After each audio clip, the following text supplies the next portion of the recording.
Welcome back to Bible Shorts, episode 43, The Empty Seat at the New Moon Feast.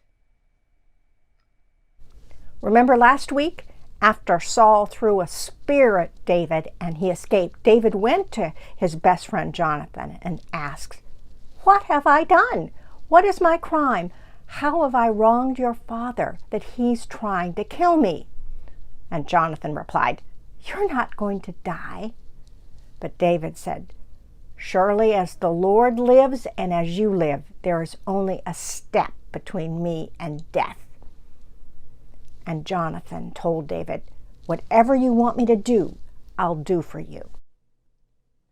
So David asked, "Look, tomorrow is the new moon feast, and I am supposed to dine with the king. But let me go and hide in the field until the day after tomorrow.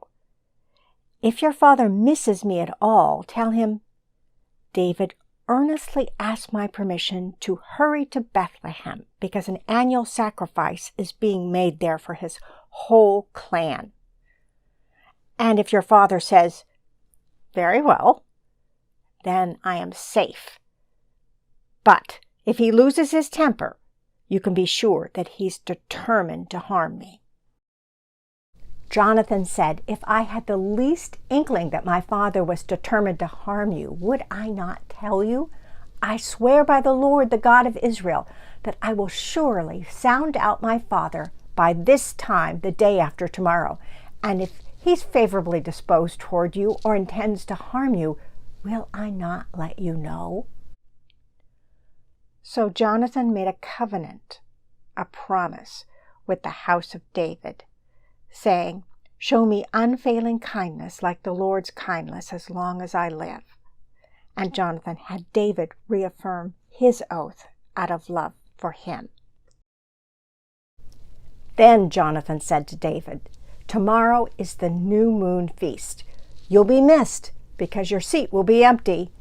The day after tomorrow, toward evening, go to the place where you hid when this trouble began and wait by the stone Ezel.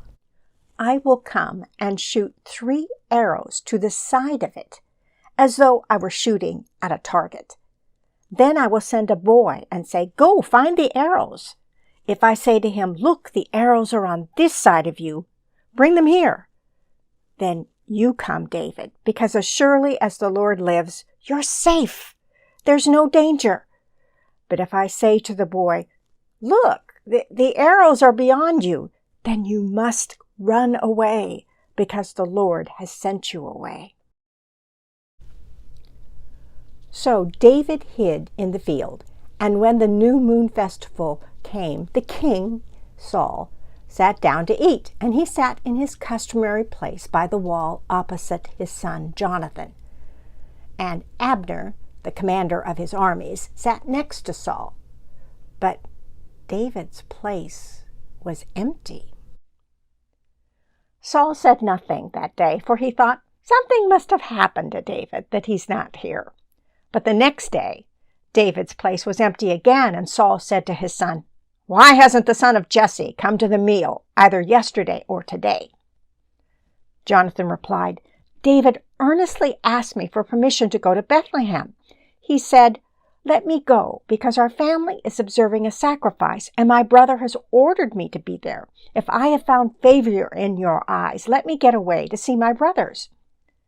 Saul's anger flared up at Jonathan, and he said, "You son of a perverse and rebellious woman, don't I know that you have sided with the son of Jesse to your own shame and to the shame of the mother who bore you? As long as the son of Jesse lives on this earth, neither you nor your kingdom will be established. Now, send someone to bring him to me, for he must die." "Why should he be put to death? What has he done?" Jonathan asked his father. But Saul hurled his spear at his own son to kill him, and Jonathan knew that his father intended to kill David. Jonathan fled from the room in fierce anger. On that second day of the feast, he did not eat because he was grieved at his father's shameful treatment of David. And in the morning, Jonathan went out to the field for his meeting with David. He had a small boy with him, and he said to the boy, "Run and find the arrows I shoot." As the boy ran, he shot an arrow beyond him, and when the boy came to the place where Jonathan's arrow had fallen, Jonathan called out after him, "Isn't the arrow beyond you?" And he shouted, "Hurry, go quickly, don't stop." The boy picked up the arrow and returned to his master. Then Jonathan gave his weapons to the boy and said, "Go, carry them back to town." After the boy had gone, David got up from the south side of the stone and bowed down before Jonathan 3 times with his face to the ground. Then they kissed each other and wept together, but David wept the most. Jonathan said to David, "Go in peace, for we have sworn friendship with each other in the name of the Lord." The Lord is witness between you and me, and between your descendants and my descendants forever. Then David left, and Jonathan went back to the town.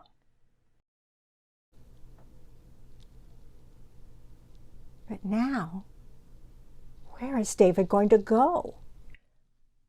What happens next? Look for episode 44. Why are you alone?